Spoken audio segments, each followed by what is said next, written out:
मोदी जी जैसे अपने जुमलेबाजी करते थे ना, और कुछ भी कहीं भी जाके कोई भी मंच से बोलते थे, बयान देते थे ना, उससे भी बेकार इस बार। हम्म, आप देखिए वहां पे कितना घंटा ही, 1.5 घंटा करीब भाषण दिए हैं। हम्म, पार्लियामेंट के अंदर में नहीं भाषण दे रहे, लाल किला पे जाके 1.5 घंटा का भाषण दिए। उस भाषण में आप बताइए जरा सा है, ये बेशरम प्रधानमंत्री, एक कायर किस तरीके से कि पार्लियामेंट को छोड़कर, लोकसभा राज्यसभा छोड़कर भागकर जाके लाल किला से हमारे देश की जनता को किस तरह से भ्रमित करने वाला, बरगलाने वाला बात कर रहा। कैसा प्रधानमंत्री है, इसको तो चुल्लू भर पानी में डूब मरना चाहिए। 12 साल, 12 साल में क्या किया? कुछ नहीं किया। और उसके बाद बता रहा है क्या 1947 तक, 2047 में विकसित भारत। अरे भाई 12 साल में तूने भीख मंगवाने वाला काम कर दियो हमारे देश की जनता को। वहां पे खाद, यूरिया, रेलवे, ट्रेन, क्या क्या नहीं। अरे भाई तुम्हारा ज्ञान सुनने के लिए देश की जनता नहीं गई थी, वहां पे सुनने गई थी कि हमारे देश के प्रधानमंत्री हमारे देश के लोगों के लिए क्या क्या ऐसा नया योजना ला रहे हैं, क्या राहुल उपलब्धि जी बता रहे हैं। यार, कांग्रेस वाले भ्रम फैला रहे थे ना कि पेट्रोल डीजल नहीं है। मोदी जी ने कहा आज कोई कमी नहीं है देश नहीं में। नहीं, ठीक है ना भाई, कमी नहीं है। तो क्यों यही बीजेपी के, आरएसएस के जितने लोग थे, ये जितने एमपी, लोकसभा के, राज्यसभा के जितने भी बीजेपी के लोग थे, क्यों उस समय क्या नौटंकी कर रहे थे? कोई बुलेट से आ रहे, कोई साइकिल से आ रहे, कोई बैलगाड़ी से, कोई मेट्रो से। उस समय क्यों बोले थे मोदी जी? आप मालूम क्या बोले थे मोदी जी ने? खाने का जो तेल है, खाने का तेल तक के लिए बचत करो आपने बताए थे। और आज आप जाके वहां पे ज्ञान दे रहे हैं। मतलब देश की जनता को ये लोग सोचते थे ना कि जो हम बोल देंगे ना वही सुनेगी, वही समझेगी।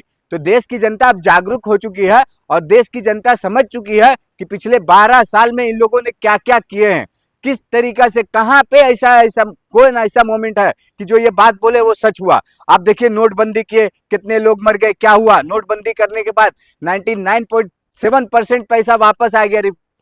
कुछ हुआ? रघुराम राजन जी क्या किए थे? इस्तीफा दे दिए। क्यों दिए? क्या हुआ? कुछ पता चला? ये लोग है ना नौटंकी करने वाले हैं। जीएसटी लाए, वही आज देख लीजिए एमएसएमई सेक्टर पूरी तबाह हो गई, बर्बाद हो गई, लेकिन उसके ऊपर कोई ज्ञान बयान नहीं दे रहे। बाबा रामदेव से मिल लीजिए ना, वो भी तो मोदी जी के खिलाफ बोल रहा है। नहीं नहीं, बाबा रामदेव जी जो मोदी के खिलाफ बोल रहे हैं, मेरे को तो ये नहीं समझ में आ रहा है कि बाबा रामदेव जी को ना लगता कि अब राहुल गांधी जी का पलड़ा भारी दिख रहा है। राहुल गांधी जी लग रहा है कि हाँ अब सत्य में आ गए हैं, अब विजय होने वाले हैं, कि प्रधानमंत्री मोदी जी अमित शाह इस्तीफा देने वाले हैं। और इसलिए रामदेव बाबा चाह रहे कि हमारा कहीं से तो कुछ चले करके। अब देख लीजिए किस तरीका से कांग्रेस, जैसे बोल रहे ना, कांग्रेस को ये लोग मुफ्त करने की एक बात कर रहे थे, कांग्रेस मुक्त भारत बनाएंगे। आज क्या हो रहा? आज कांग्रेस युक्त हो रहा। जो यही रामदेव किस तरीके से उस समय बयान देते थे कांग्रेस के खिलाफ कि 20 रुपये 35 रुपये पेट्रोल चाहिए, या 70 रुपये या 55 रुपये चाहिए, तो आज क्यों नहीं, इतना दिन के बाद क्यों रामदेव को याद आया कि भाई 35 रुपये पेट्रोल, छात्रों का लीड पेपर का? या विपक्ष को बोल रहे हैं क्या? विपक्ष को किस तरीके से रहना चाहिए?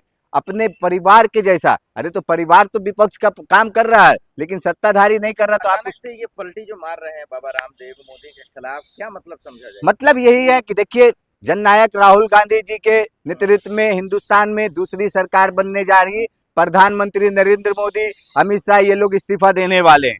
क्योंकि ये लोग जो इतना, आपने देखे ना पार्लियामेंट सेशन, 20 दिन पार्लियामेंट चला, एक भी दिन नहीं आए। उसके एक दिन पहले अमित शाह क्या क्या बयान था? हम लिखित देते हैं 3 बजे से, आज 3 बजे से बोलिए बैठक में हमारे, कल हमारे। क्या हुआ?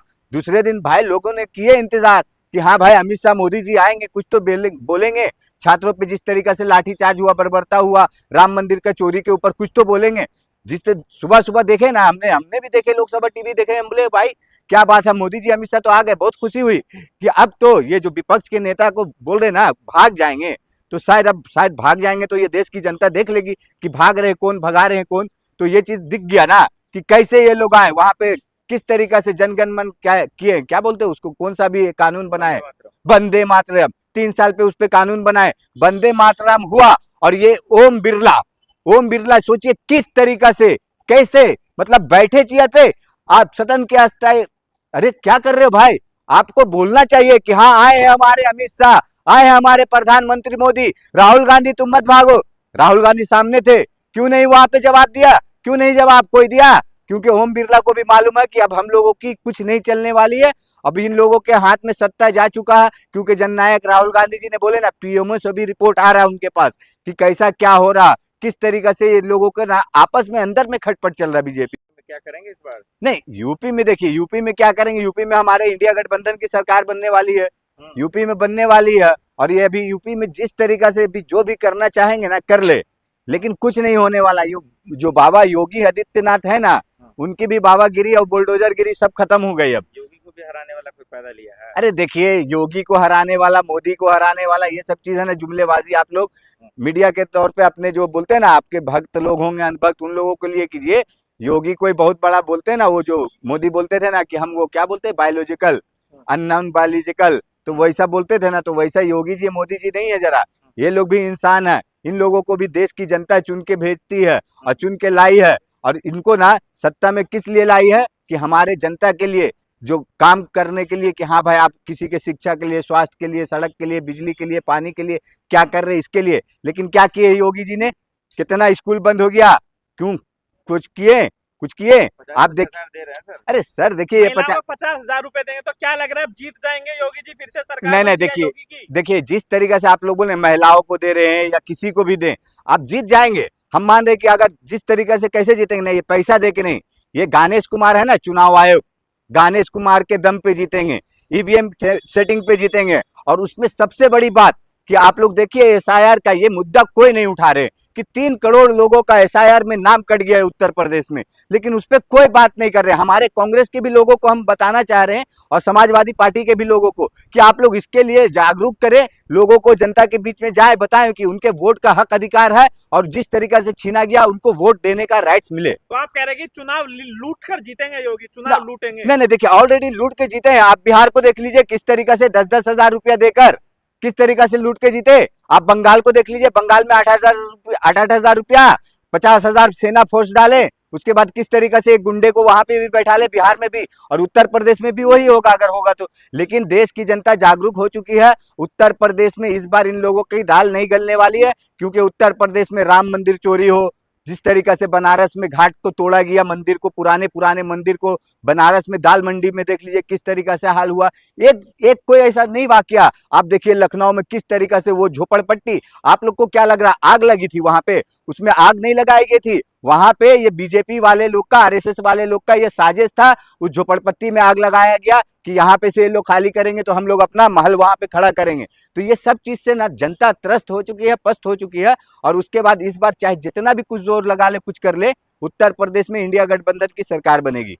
ब्राह्मण हो या दलित हो, हर किसी के साथ किए। और ब्राह्मण के साथ जो ये लोग ने किए हैं ना अत्याचार, कि ब्राह्मण का ये टिक्की कवाड़ा गया, मारा गया, ब्राह्मण को किस तरीका से घर में घुस के मारा गया, बहुत जुल्म किए हैं। तो ब्राह्मण लोग भी अब जाग चुका है कि इनके जो छलावे पे बलावे पे आ गया था ना, कि हाँ इनका समर्थन सपोर्ट किया था। तो उत्तर प्रदेश में 52 जो विधायक हैं, 52 विधायक हैं कुल ब्राह्मण, और 52 विधायक ने कई बार बैठक की है वहां पे उत्तर प्रदेश में, आपने देखे होंगे। तो ब्राह्मण लेकिन किसे वोट देगा ये बताइए? ब्राह्मण इंडिया गठबंधन में जाएगा, कांग्रेस में जाएगा, समाजवादी पार्टी में जाएगा। और ये जिस तरीका से आप लोग सोच रहे ना कि ये जो भारतीय जनता पार्टी का वहां पे कुछ भी जुमलेबाजी चल जाए या कुछ भी इन लोग ढोंग रचेंगे ना, ये 50-50 हजार रुपया जो आप बात कर रहे हैं ना, इन लोगों का बहुत ऐसा योजना देखें आप। यही दिल्ली का देख लीजिए, हम बंबई का बता रहे हैं, बिहार का बता रहे हैं। देखिए कोई ऐसा स्टेट में जो इन लोग ने वादा किए या पूरा किए, मुझे बताइए। हम ना ये जो योगी आदित्यनाथ है ना, तो उनके जैसा हम टकला होके घूमेंगे, टकला होके घूमेंगे अगर ये लोग ने कोई भी ऐसा वादा पूरा किए होंगे तो।